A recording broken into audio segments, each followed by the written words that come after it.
Okay, let's unpack this. Imagine you're trying to map, say, a complex underwater structure, maybe an oil field, or inspect a pipeline down there. Yeah, you need really precise data and fast. Exactly. And sometimes, one sensor just isn't enough. But then how do you get multiple really powerful systems to play nice together without interfering? That's the million-dollar question, isn't it? Well, welcome everyone to a deep dive into some pretty advanced subsea tech. Today we're looking at exactly that challenge, specifically how Impact Subsea's Seaview Software V3 handles dual ISP360 sonars. These are for AUVs and ROVs. Right, those profiler sonars. Our insights are coming straight from an overview that demonstrates how this software actually works in practice. So our mission today, to really get how these sensors work together, the specific hurdles they overcome, and honestly, the kind of surprising precision needed for good underwater data. There are definitely some neat tricks involved. Okay, so here's where it starts getting really interesting, I think. The Seaview Software V3, it's smart right from the get-go. Yeah. You power it up, and it just automatically finds and connects your Impact Subsea sensors. Scans all the COM ports, network connections, everything. You don't have to do much initially. Exactly, it's built for efficiency.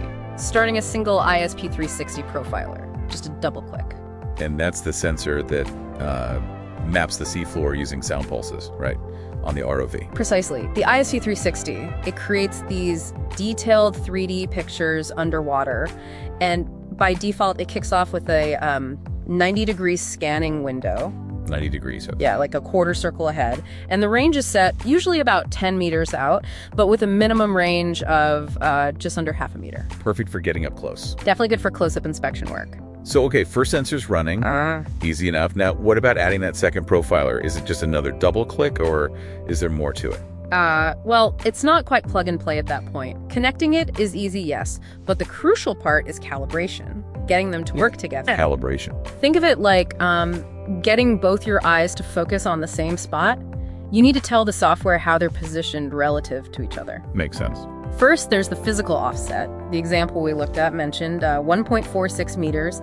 You dial that in, and visually, the two images, the data from both profilers, they just sort of slide together. So they overlap correctly. Exactly. So Yeah. you get a combined picture. But then there's also the rotational offset. Rotational, what does that mean here? Well, maybe one sensor is tilted just slightly compared to the other, even a tiny bit, say 3 degrees, like in the example, if you don't correct for that. The data gets skewed. Right.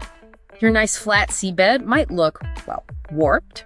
Or worse, if you're laying pipe based on that data, a few degrees off could mean meters off course over distance. Wow. Okay, so you adjust that rotation to make the seabed look flat in the combined data. Precisely. And visually, the software helps. By default, one sensor shows up as red points, the other green. Helps you see what's what, though you can change those colors. That attention to detail is pretty incredible. A few degrees makes that much difference. Sure. So, okay, our sensors are aligned, like two eyes working together. What about the environment? Underwater can be noisy, right? Yeah. How do you get clean data? Good question. It's all about optimizing the settings and filtering.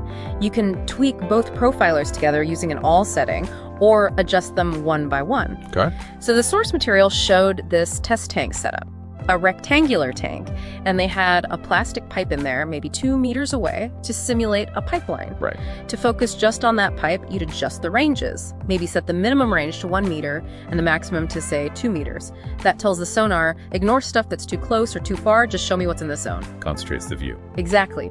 But then, the really crucial bit, especially in noisy places like a test tank, is the energy threshold. Energy threshold, what's that doing? Think of it like a filter for sound strength. It tells the software, look, ignore any really weak echoes, the faint stuff. That's usually just noise, acoustic clutter, especially in a tank.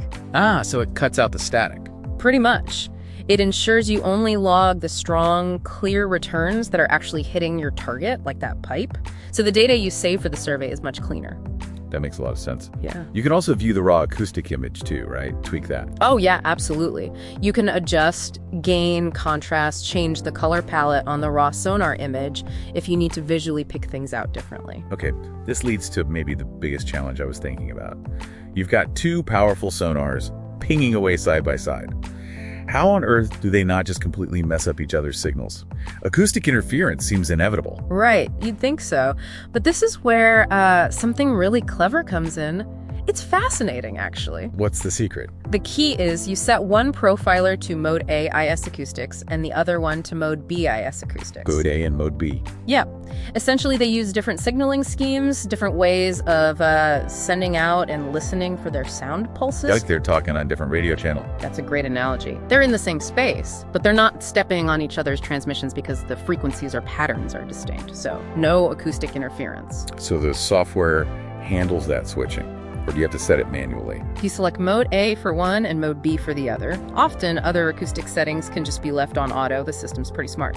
But separating them into mode A and B is fundamental for dual operation. That is ingenious. Well, Solves a huge potential problem. absolutely. And once you've got all that dialed in, the offsets, the ranges, the threshold, the modes, the system just works. And the output, where does all this clean data go? It streams it out, usually to a log file you can analyze later, or it can send it directly to like a third-party computer or another application. You just configure the example used COM3 at a high speed, 105-200 baud, and it sends the processed data right over. Ready for immediate analysis. For pipeline routes, seabed maps. Whatever the mission requires. Precise object identification, mapping, you name it. So we've really seen the meticulous setup involved here, making two advanced sensors act like one seamless system. It really shows how crucial sophisticated software is to unlock what the hardware can do. It really does. And you know, this coordination, it raises a bigger question, I think. Yeah, go on. How fundamental this idea is. You mean the coordinated interference-free operation? Making sure sensors can talk without drowning each other out? Exactly. It's critical for Subsea, sure. But think about it everywhere else. Right. Complex systems we rely on every day, self-driving cars with multiple sensors, medical imaging. True. They all need multiple eyes or ears sharing the same space. So the thought for you, our listener, is this. As we put more and more sensors into complex environments, what new challenges pop up? And what kinds of clever solutions like these acoustic modes will we need to invent next to ensure everything works together without getting tangled? Something to think about.